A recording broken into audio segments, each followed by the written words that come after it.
Being stuck inside has been tough. I've often found myself reminiscing about so many things, especially while being present in this space. I find myself yearning to be present in the space full of laughter and the random conversations before worship, or the silence as we wait for someone to share during community conversations. But most of all, I miss being with you, my family. And do you know what today feels like for me as a family? It feels like a big family gathering. These type of gatherings that happen on holidays or reunions or special occasions like graduation.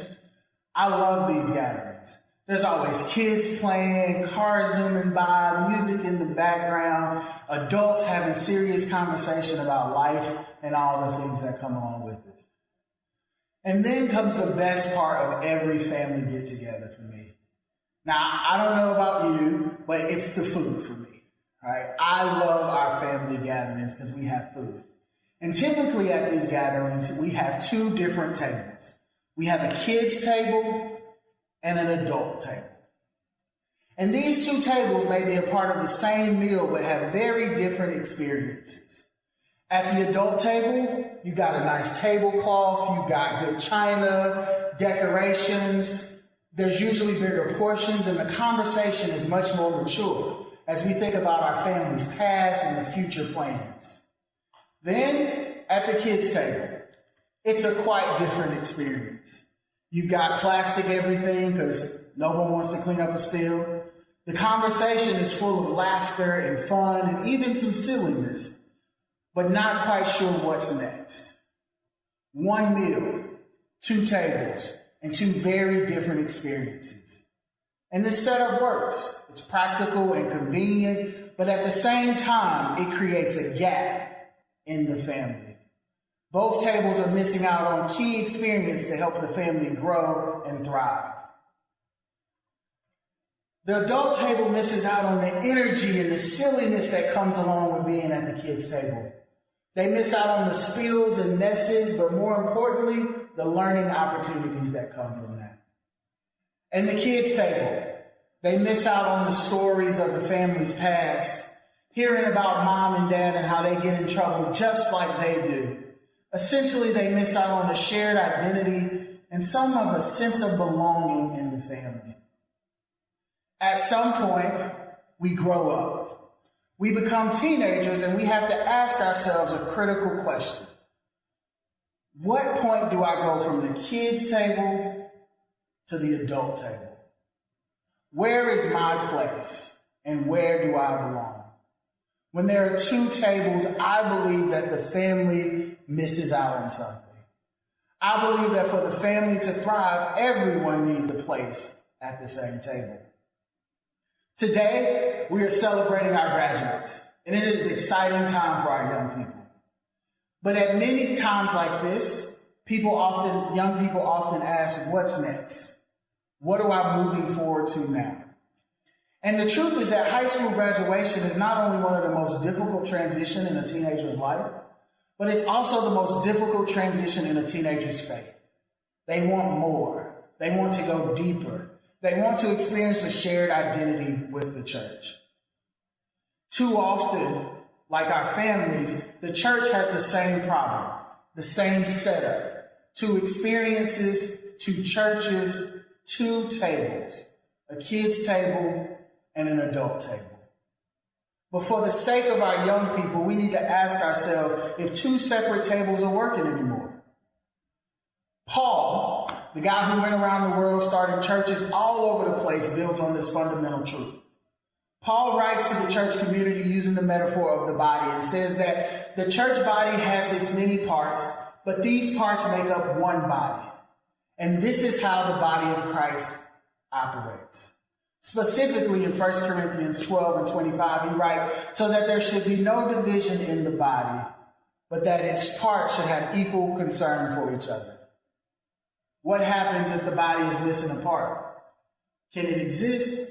Sure. Can it function? Yes. Can it do good things? Sure.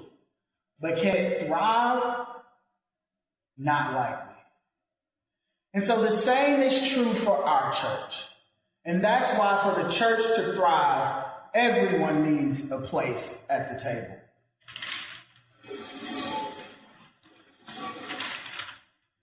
But what does it look like when we pull tables together in the church?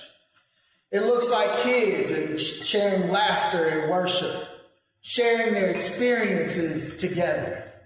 It looks like adults serving alongside young people as deacons and in the community.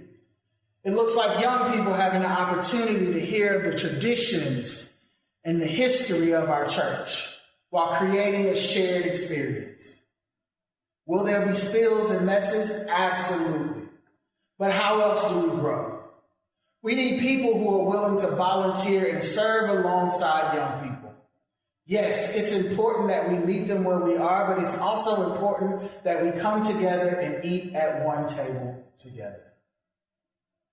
Imagine if we pulled the tables together and young people grew up in a church that didn't think of them as the future of the church, but thought of them as the church right now. Imagine if young people had significant roles and were able to serve, and so that when they graduated, they knew that there was a church home that was waiting for them. I believe that when that happens, we would not be a church that just exists or functions or does really good things, but we'd be a church that thrives. And in the same way, for our community to thrive, everyone needs a place at the table. When everyone has a place at the table and a significant role to play in the lives of our community, we can have a greater impact than we ever imagined.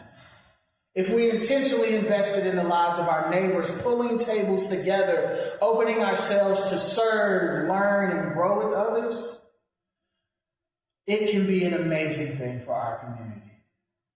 Just like at family gatherings, tables represent shared space. Space where we can come together and talk and learn. After all, seniors, you are called to bring tables together. Just like Jesus, who often sat at tables with the forgotten, marginalized, and abused, bringing people together at tables has always been a form of ministry. The work you will do at the tables in the world will make the community a better place and show God's unwavering love and grace for all people. As young people heading into new experiences where you'll find yourself sitting at new tables, make sure you look around the table to see who's there, but more importantly, who's not there. I challenge you to make every table open to all. And when you're unsure, remember the model set by Jesus, who turned over some tables in the temple when a change was needed. Keep pushing through boundaries, excuses, and the noise to make sure that all tables are open for all in every aspect of your life. Now, I wish that I could say this was going to be easy work. Trust me, it won't. But here are a few things I've learned along the way. The first is that you are enough. When you set the table, the first thing you put down is the plate. It's the core of the table. And it doesn't matter what the plate looks like or shaped like, how heavy it is or what it's made of. It's still a plate to serve food to yourself and to others. Regardless of all of your quirks, your blemishes, mistakes, and uncertainties, you are called to come to the table as you are by God. You are beloved, you are needed, you are enough. But it's also important to pick your table mates wisely. You turn out with the people you surround yourself with, so choose carefully. Pick friends who you want character, who have character and priorities similar to you. Then become the type of person that someone wants at their table to influence their life. Be sure to check in with folks. The people that are sitting in the room with you right now that are watching this, those people care about you and are deeply invested in your success. Make sure you give them a call, send them a text, FaceTime, keep them updated. Ask for wisdom when you're struggling to figure out what's next. And also don't forget about our church family. The youth group is always here for you, and we will always have a seat at our table for you. Come, share your stories and experiences because we will miss you and we want to learn from you. As you set tables, begin to serve others Invite them to come to your table. Find a way to serve in your community. It could be through a new church group you join, maybe Greek, or maybe it's just a project for class that you fall in love with. Regardless of the method, find a way to serve other people. Don't stop learning and growing. I think the most interesting dinner guests in the world are people who share their experiences, introduce new ideas and thoughts, and encourage others to grow along the way. So please, please, please, please, do your reading for class. Do the studying for class. But keep going. Take every opportunity to go the extra mile. Keep reading, taking trips, asking questions. You are always learning. Continue to embrace that as you go throughout life. And finally, if you don't remember anything else from what I've said, remember this. Prioritize your time with God. We can think we can do a lot on our own and we can get forward and go and go and go. But be reminded of the importance of spending one-on-one time, asking questions and seeking answers. And while the answers may not be a loud, booming voice from above, God will answer. Listen and pay attention. I know that there are lots of great things in store for you, class of 2020, and I'm so excited for you. So to Abby, Ben, Devin, Ian, Hannah, and Katie, congratulations. Great things are in store for you. The tables and the world are yours for the taking. I love you, and I'll see you soon. Congratulations.